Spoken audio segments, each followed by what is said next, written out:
قومی زبان اردو ہے، اس میں دیکھو کہ اللہ کی ذات اس قرآن پاک میں ہمیں کیا فرما رہا ہے، ہمیں کیا کرنا ہے۔ ہم نماز پڑھتے ہیں، اس میں اللہ تعالیٰ کی ذات کیسے ہم سے گفتگو کر رہا ہے، اللہ اکبر کا کیا مطلب ہے، سبحان ربی اعلیٰ کیا مطلب ہے، اللہم صلی، ہم درود ابراہیمی پڑھتے ہیں اس کا کیا مقصد ہے، ہم سجدہ کرتے ہیں، اللہ کی ذات نے کیوں ہم سے سجدہ کہلوایا گیا ہے، ہم نے رب کو سجدہ کرنا ہے تو رب کدھر ہے؟ ٹھیک ہے، مولوی نے تو رب کو آسمانوں کے اوپر چڑھا کے بٹھا کے بیٹھا ہے، 7ویں آسمان تو بعد رب ہے، جبکہ بزرگان دین کہتے ہیں، بلکہ بزرگان دین نہیں کہتے، قرآن پاک کے اندر ہے، اور یعنی حدیث کے یہ الفاظ میں بتا رہا ہوں کہ قلوب المؤمنین عرش اللہ تعالیٰ، کہ جو بندہ مومن کا دل ہے وہ اللہ کا عرش ہے، تو پھر اللہ تعالیٰ آسمانہ تو کیسے جا سکتا ہے؟ پھر اللہ تعالیٰ کی ذات نے قرآن پاک میں یہ فرمایا ہے کہ اے مومنو میں آپ کی شارک سے قریب ہوں، قرآن پاک کے الفاظ ہیں، اے مومنو میں آپ کی شارک سے قریب ہوں، آپ غور کیوں نہیں کرتے، آپ دیکھتے کیوں نہیں ہو، مجھے کیوں نہیں پہچانتے ہو؟ پھر قرآن پاک کے یہ الفاظ ہیں، چھپا ہوا خزانہ تھا، حضور اللہ تعالیٰ کی ذات یہ فرما رہی ہے کہ میں ایک چھپا ہوا خزانہ تھا، مجھے محبت پیدا ہو گئی کہ مجھے رب کہا جائے، مجھے کوئی بندہ رب کہنے والا ہو، مجھ سے معافی مانگنے والا ہو، تو پھر اس نے یہ کائنات بنائی، ہم نے تو آسمانوں کے اوپر بٹھا دیا، یہ مطلب جو ہے۔ پھر قرآن پاک کے اندر ذات فرماتی ہے خالق آدم علی صورت ہی، میں نے آدم کو پیدا کیا اپنی صورت پہ، کس کو؟ آدم کو۔ اب آدم کی ہم آگے اولاد ہی ہے نا، اب ہمارا پیو دادا ہو تو اس کے جراثیم ہمارے آگے آتے ہیں نہیں آتے؟ کچھ کہنا اچھا یار ماں تے گیا ہے، کچھ کہتے ہیں اپنی پیو تے گیا ہے، ایسا نہ کہتے ہیں، کوئی کہتا نانکیاں تے گیا ہے، کوئی کہتا دادکیاں تے گیا ہے۔ یہ کیا ہے کہ وہ وراثتی ٹرانسفر ہے، جینز ہے۔ اسی طرح آدم علیہ السلام کی ہم اولاد ہے نا، نہیں ہے؟ ٹھیک ہے، تو ہمارے اندر بھی آدم علیہ السلام کی مطلب جو آ رہا ہے نا، کچھ نہ کچھ آ رہا ہے۔ تو اگر ہم آدم علیہ السلام کی اولاد ہیں، ٹھیک ہے، تو پھر ہم یعنی آدم کو کس نے پیدا کیا؟ اللہ کی ذات نے پیدا کیا۔ کس نے پیدا کیا؟ تو پھر اللہ تعالیٰ کی خالق آدم علی صورت ہی، میں نے آدم کو اپنی صورت پہ پیدا کیا ہے، ٹھیک ہے۔ اب میں یہ دیکھوں کہ یہ بھی آدم کی اولاد ہے، یہ بھی آدم کی اولاد ہے، یہ بھی آدم کی اولاد ہے، یہ بھی آدم کی اولاد ہے، کوئی سندھی ہے، کوئی پنجابی ہے، کوئی کشمیری ہے، کوئی پٹھان ہے، کوئی بلوچی ہے، کوئی فلاں ہے، کوئی فلاں ہے، لیکن ہم ہیں تو سبھی پاکستانی نا، ہے نا پاکستانی، ہمارا وطن تو ایک ہے نا۔ تو پھر ہم مطلب پنجابی، سندھی، بلوچی، دیوبندی سمجھ کے ایک دوسرے کو کیوں مار رہے ہیں، ایک دوسرے کے ساتھ نفرت کیوں کر رہے ہیں، جبکہ مجھے پتہ ہے یار اس کو بنانے والا کون ہے؟ رب ہے۔ اس صورت کو بنانے والا کون ہے؟ رب ہے۔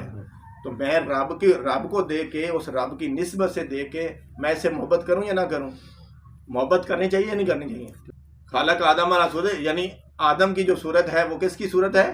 آدم کی صورت جو ہے وہ رب کی صورت ہے، اللہ تعالیٰ نے اپنی صورت پہ اس کو پیدا کیا ہے۔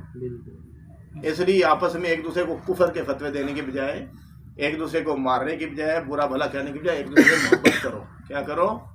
محبت کرو۔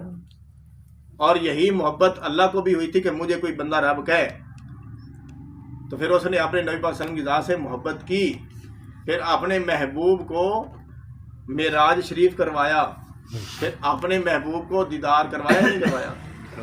پھر اس کی گواہی حضور صلی اللہ علیہ وسلم نے فرمایا کہ اشہد ان لا الہ الا اللہ وحدہ لا شریک لہ واشہد ان محمدا عبدہ ورسولہ، کہ میں گواہی دیتا ہوں کہ اللہ تعالیٰ کی ذات ایک ہے، وہ عبادت کے لائق ہے، اس کے علاوہ کوئی عبادت کے لائق نہیں ہے، اس کا کوئی شریک نہیں ہے، اس جیسا کوئی نہیں ہے، اس جیسا کوئی نہیں ہے، اور حضرت محمد صلی اللہ علیہ وسلم اللہ کے بندے اور رسول ہیں۔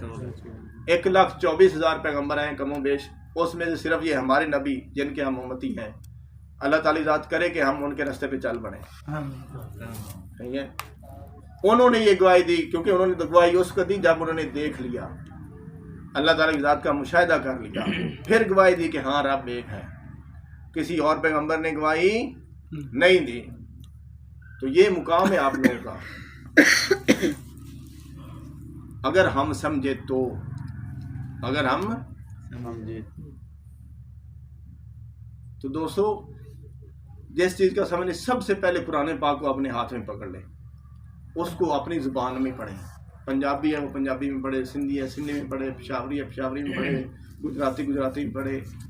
اور اوورآل ہماری قومی زبان پاکستان کی کیا ہے؟ اردو ہے. اردو تو سبھی کو سمجھ آتی ہے نا، نہیں تو اردو میں پڑھے. جب آپ اردو میں پڑھو گے تو خدا کی قسم آپ کی آنکھیں کھول جائیں گی کہ دین کے نام کے اوپر، اسلام کے نام کے اوپر ہمیں کن کن فرقوں کے اندر تقسیم کر دیا گیا اور ہمیں کن کن نفرتوں کے بیج بوجھ کے جو ہے نا ہمارے اندر پیدا کر دیے گئے کہ کوئی سنی جو ہے وہ وہابی کے ساتھ نہیں بیٹھ سکتا، وہابی دیوبندی کے ساتھ نہیں بیٹھ سکتا، دیوبندی جو ہے شیعہ کے ساتھ نہیں بیٹھ سکتا، شیعہ جو کسی کے ساتھ بھی نہیں بیٹھ سکتا. ٹھیک ہے، تو اس لیے دوستو سب سے پہلے یعنی قرآن پاک کو ہمیں ترجمے کے ساتھ پڑھنا ہے. آپ میں سے جو بھی قرآن پاک کو ترجمے کے ساتھ لفظ بلفظ پڑھنا چاہتا ہے بغیر کسی فرقہ واریت کے، بغیر کسی مطلب یہ ہے کہ حیل و حجت کے، بغیر کسی کفر کے فتوے لگانے کے، وہ یہاں پہ فارمیسی پہ آ کے صبح کے وقت فجر کی نماز بعد جماعت ادا کرے اور یہاں پہ آ کے پڑھ سکتا ہے. یہ شروع اس لیے کیا ہے کہ جن لوگوں کو نہیں دین کا علم ہے وہ آ کے یہاں پہ پڑھے صرف 1 گھنٹے کے لیے. ٹھیک ہے، مقصد یہ ہے کہ ہماری قوم کو، ہماری نسل کو قرآن پاک کے جو صحیح الفاظ ہیں جن کو اللہ تعالیٰ کی ذات نے راہ ہدایت بنا کے بھیجا ہے وہ پڑھ سکے. میرا کام تھا آپ لوگوں کو پیغام دینا. اللہ تعالیٰ کی ذات آپ کا آنا قبول